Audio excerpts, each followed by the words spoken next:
সহিহ বুখারীর বর্ণনা ৭৫০১ নম্বর হাদিস। এই হাদিসটার না হাদিসে কুদসি বলেন। হাদিসের নাম কি? হাদিসে কুদসি। হাদিসে কুদসি মানে আল্লাহর বক্তব্য, নবীজি আমাদেরকে জানায়া দিবে। قال رسول الله صلى الله عليه وسلم قال الله عز وجل في الحديث القدسي إذا أراد عبدي أن يعمل سيئة فلا تكتبوها عليه حتى يعملها। আল্লাহ বলেন, আমার কোনো বান্দা যদি কোনো গুনাহের নিয়ত করে, এই আমলটা না করা পর্যন্ত তোমরা তার গুনাহটা লিখবা না। আমার বান্দা যদি কোনো গুনাহের নিয়ত করে, গুনাহ না করা পর্যন্ত তার গুনাহটা ও ফেরেশতারা তোমরা লেখো না। বুঝছেননি সবাই? একজনে একটা গুনাহের নিয়ত করছে, আল্লাহ ফেরেশতাদেরকে বলে, ফেরেশতারা আমার বান্দা গুনাহটা না করা পর্যন্ত তার এই গুনাহটা তোমরা লেখো না। এবার আল্লাহ কি বলে দেখে, ফাইন আমিলাহা ফাকতুবুহা বিমিসলিহা। বান্দা যদি গুনাহটা করে ফেলে, একটা গুনার নিয়ত করে, একটা গুনাহ যদি বান্দা করে, বাস যতটা গুনাহ করবে ওই পরিমাণ গুনাহ তার আমল নামায় লেখো। সে গুনাহ করার নিয়ত করেছে, একটা গুনাহ করছে, বাস একটা গুনাহ তোমরা লেখো। ওয়া ইন তারাকাহা মিন আজলি, আর যদি আমার বান্দা গুনাহটা আমারে খুশি করার জন্য ছেড়ে দেয়, বুঝেন, আমার বান্দা গুনাহ করার নিয়ত করেছে, না করা পর্যন্ত গুনাহটা লেখবা না। আমার বান্দা যদি গুনাহটা করে ফেলে তো বাস একটা গুনাহ করলে একটা লেখো। আর যদি বান্দা আমাকে খুশি করার জন্য গুনাহটা ছেড়ে দেয়, ফাকতুবুহা লাহু হাসানা, আমার বান্দার আমলনামায় একটা নেকি লিপিবদ্ধ করে দাও। দেখছেন নি? গুনার নিয়ত করছেন, গুনাহটা আল্লাহরে খুশি করার জন্য করেন নাই, কাছাকাছি চলে গেছেন গুনাহ করার, আমি আল্লাহর জন্য আমি গুনাহটা করব না। গুনার নিয়ত কইরা শুধু গুনাহটা ছাড়ছেন আল্লাহরে খুশি করার জন্য। আল্লাহ কয় আমারে খুশি করার জন্য গুনাহ করে নাই, বাস এটার জন্য তার একটা সওয়াব দিয়ে দাও। সুবহানাল্লাহ। ওয়া ইযা আরাদা আইয়া আমালা হাসানা, আমার বান্দা যদি কোনো নেক আমলের নিয়ত করে, ফাকতুবুহা লাহু হাসানা, নেক আমলের নিয়ত করার সাথে সাথে একটা সওয়াব লিখে দিবা। সুবহানাল্লাহ। ফাইন আমিলাহা, আমার বান্দা যদি নেক আমলটা করে ফেলে, ফাকতুবুহা লাহু বিআশরি আমসালিহা ইলা ৭০০ দিফিন, আমার বান্দার আমল নামায় ওই নেক আমলের সওয়াব ১০ থেকে ৭০০ গুণ পর্যন্ত বাড়ায়া লিপিবদ্ধ করে। সুবহানাল্লাহ। হাদিসটা পুরাটা বুঝছেননি সবাই? তাহলে গুনাহের নিয়ত করলে আল্লাহ কয় লেখো না, গুনাহটা করলে একটা গুনাহ লেখো, যদি না করে গুনাহটা আমারে খুশি করার জন্য একটা সওয়াব লেখা দিও। বান্দা যদি নেক আমলের নিয়ত কইরা আমলটা না করে একটা নেকি লেখা দিও, আর যদি আমলটা করে ১০ থেকে ৭০০ পর্যন্ত লেখা দাও। সুবহানাল্লাহ। ইমাম শাফি রহমতুল্লাহি আলাইহি বলেন, এখন যে কথাটা বলবো পারলে লেখা রাখেন, এটা পকেটে রেখে দিবেন। ইমাম শাফি বলেন, আসাদুল আমালি সালাসা, পৃথিবীতে ৩টা আমল করা সবচেয়ে কঠিন। বলেন পৃথিবীতে কয় আমল সবচেয়ে কঠিন? ৩ আমল। কিন্তু কঠিন হইলেও আমরা ইনশাআল্লাহ করব। বলেন ইনশাআল্লাহ। ১ নম্বর আল জুদু মিন কিল্লাহ, টাকা পয়সা কম থাকলে দান সদকা করা কঠিন। আপনার ঘরে ২টা খেজুর আছে, এই মুহূর্তে একজন ভিক্ষুক আইসা কয় কিছু দেন, ঘরে কিচ্ছু নাই, 2টা খেজুর আছে, ওই মুহূর্তে একটা খেজুর দেওয়া খুব কঠিন। পকেটে ৫ টাকা আছে, ভিক্ষুক কয় কিছু দান করেন, আর কিচ্ছু নাই আপনার কাছে, ওই মুহূর্তে ২ টাকা দিবেন, টেনশনে বললেন ২ টাকা দিলে থাকবে আর ৩ টাকা, খুব টেনশন। তো ইমাম শাফি বলেন, অর্থের অবস্থা কম থাকলে, হালাত খারাপ থাকলে ওই মুহূর্তে দান সদকা করা খুব কঠিন। ২ নাম্বার ওয়াল ওয়ারউ ফি খালওয়া, নির্জনে আল্লাহকে ভয় করা খুব কঠিন। নির্জনে আল্লাহকে ভয় করা কঠিন। এখানে আমরা যারা আছি সামনে দেখেন, এই জায়গায় কেউ গুনাহ করতেছে না, কারণ সবাই এখানে একটা এমন পরিবেশে আছি যে পরিবেশটা গুনাহের পরিবেশ না।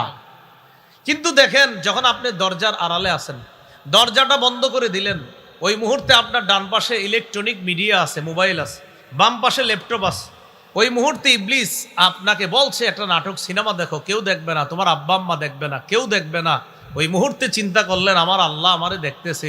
ওই মুহূর্তে নির্জনে আল্লাহরে ভয় করা খুব কঠিন। ইমাম শাফি বলেন সবার সামনে আল্লাহরে ভয় করা তো সহজ, কিন্তু একা যখন থাকো, নির্জনে যখন থাকো, ইবলিস যখন তোমারে কঠিন ধোঁকা দেয়, তখন আল্লাহকে গোপনে ভয় করা খুব কঠিন। আমরা করবো ইনশাআল্লাহ। ইনশাআল্লাহ আমরা যখন একাকী থাকি তখন আমরা গুনাহ করব না। তাহলে 1 নাম্বার, অর্থনৈতিক অবস্থা যদি খারাপ থাকে ওই মুহূর্তে দান সৎকা করা কঠিন। 2 নাম্বার, ওয়াল ওয়ারউ ফি খালওয়া, নির্জনে আল্লাহকে ভয় করা খুব কঠিন। 3, ওয়া কালিমাতু হাক্কিন ইনদা মান ইউরজা, যার কাছে কিছু আশা করা হয় তার সামনে হক কথা বলা খুব কঠিন। ঠিক বস 100টা ভুল করার পরেও বসে কয় আমি কি তোমাদের সাথে কখনো খারাপ আচরণ করেছি? কয় না, আপনি সব ঠিক করেন। কেন? কারণ বসেরে যদি কিছু উল্টাপাল্টা বলি বা বসেরে যদি বলি আপনার ওই কাজটা ভুল, ওই কাজটা ভুল, আমার প্রমোশন হবে না, আমার উন্নতি হবে না। তাই বস হাজারো ভুল করলে আমি বলি সব ঠিক। কালিমাতু হাক্কিন ইনদা মান ইউরজা, যার কাছে কিছু আশা করা হয় তার সামনে হক কথা বলা খুব কঠিন। আপনাকে কেউ আসছে হাদিয়া দেওয়ার জন্য, আপনি জানেন ওর পকেটে সব সুদের টাকা। এই মুহূর্তে আপনি চিন্তা করলেন এই লোক যে কি বলে আইসা আল্লাহ জানে, তো আইসা বলতেছে হুজুর আমার ব্যবসাটা এই অবস্থা, এটা কি সুদ? তা আপনি দেখলেন কোরআন সুন্নাহ মোতাবেক এটা সুদ। চিন্তা করলেন যদি বলি সুদ তাহলে তো হাদিয়া বের হবে না। তাহলে যার কাছ থেকে কিছু আশা করা হয় তার সামনে হক কথা বলা দুনিয়ার সবচেয়ে কঠিন কাজ। ঠিক তাহলে দুনিয়ার সবচেয়ে কঠিন কাজ কয়টা? 3টা। 1 নাম্বার, টাকা পয়সা কম থাকলে দান সৎকা করা। 2 নাম্বার, নির্জনে আল্লাহকে ভয় করা। 3 নাম্বার, কারো কাছ থেকে কিছু আশা করলে তার সামনে হক কথা বলা। বাকি আমরা এই 3টা করবো ইনশাআল্লাহ। ইনশাআল্লাহ আমরা কম থাকলেও দান করার চেষ্টা করব, নির্জনে আল্লাহকে ভয় করব, যার তার সামনে ইনশাআল্লাহ হক কথা বলার চেষ্টা করব ইনশাআল্লাহ। আল্লাহ তৌফিক দান করে। আমিন। দুনিয়ার মধ্যে কিছু মানুষ অনেক ভালো কাজ করে, খালি ঈমান নাই। বলেন কি নেই? ইমান নাই। আর হাজারো ভালো কাজ করে।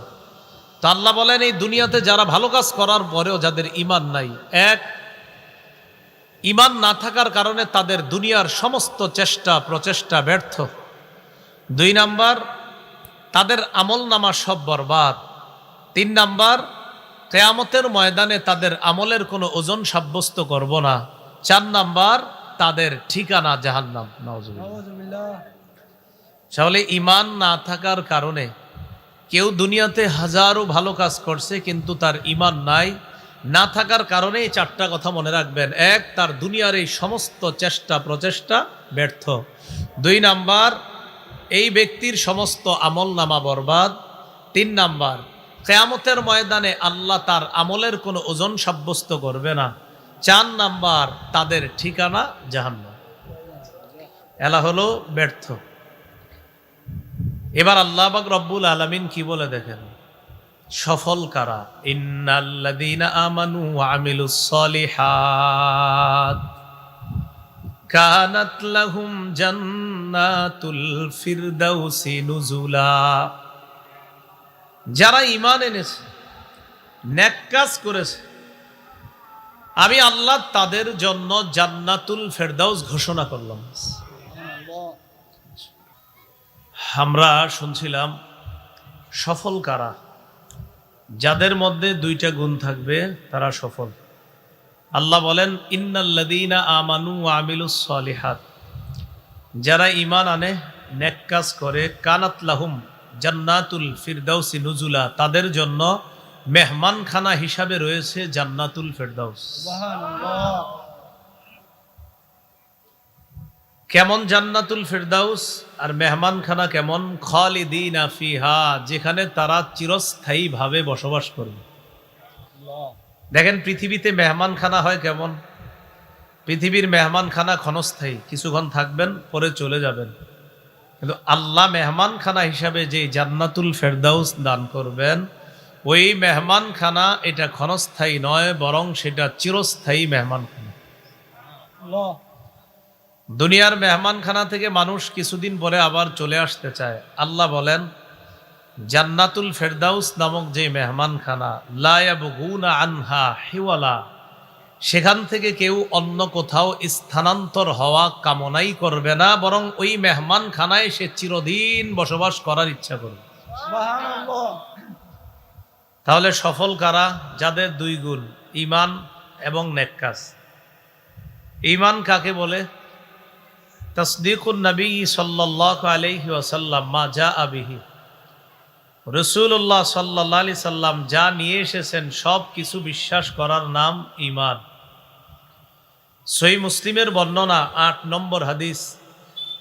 এই হাদিসের মধ্যে আসছে জিবরিল আলাইহিস সালাতু ওয়াস সালাম রাসূলুল্লাহ সাল্লাল্লাহু আলাইহি সাল্লামকে জিজ্ঞাসা করলেন, আখবিরনি আনিল ঈমান, ঈমান সম্পর্কে আপনি আমাকে বলেন।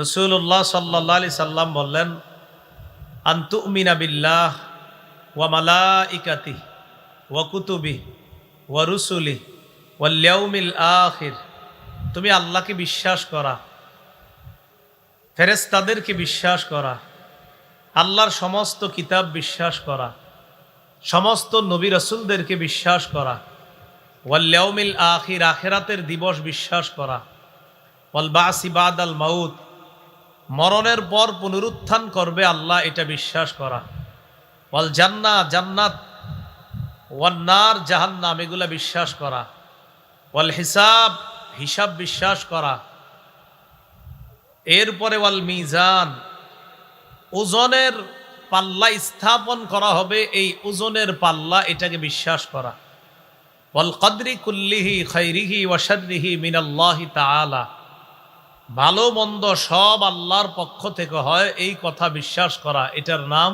ঈমান। বলেন তো কয় গুণওয়ালা মানুষ সফল হবে? ঈমান এবং নেক কাজ। ঈমান আনতে হবে, নেক কাজ করতে হবে। ওয়া আমিলুস সলিহাত, এবং যারা নেক কাজ করে। নেক কাজ আবার প্রকাশ্যে হতে পারে, গোপনে হতে পারে। প্রকাশ্যে নেক কাজ যেমন ফজর, জোহর, আসর, মাগরিব, এশা, এগুলা সবার সামনে মসজিদে জামাতে পড়া, এটা প্রকাশ্যে নেক কাজ। হজ করা প্রকাশ্যে নেক কাজ। মাদ্রাসা ছাত্ররা হেফজখানায় বৈশা কোরআন তেলাওয়াত করা, এটা প্রকাশ্যে নেক কাজ।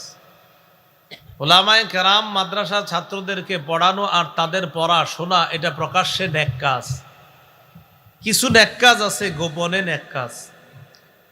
গোপনে যেই নেকের কাজগুলা, এগুলা আমাদের বাড়ানোর চেষ্টা করা। আল্লাহ তৌফিক দান করেন, আমিন। রাসূলুল্লাহ সাল্লাল্লাহু আলাইহি সাল্লামের একজন সাহাবী নাম জুবাইর ইবনুল আওয়াম রাদিয়াল্লাহু তাআলা তিনি বলেন, মান ইসতাতাআ মিনকুম আন তাকুনা লাহু খাবিআতুম মিন আমালিন সালিহ ফালইফআল, তোমাদের মধ্যে কেউ যদি গোপনে নেক কাজ করার বেশি সুযোগ পাও, সেজন্য এই সুযোগটা কাজে লাগায়। তোমাদের কেউ গোপনে নেক কাজ করার যদি সুযোগ পায়, সামর্থ্য রাখে, তাহলে সে যেন বেশি বেশি গোপনে নেক আমল করে। সুবহানাল্লাহ। এর মানে কিন্তু আপনি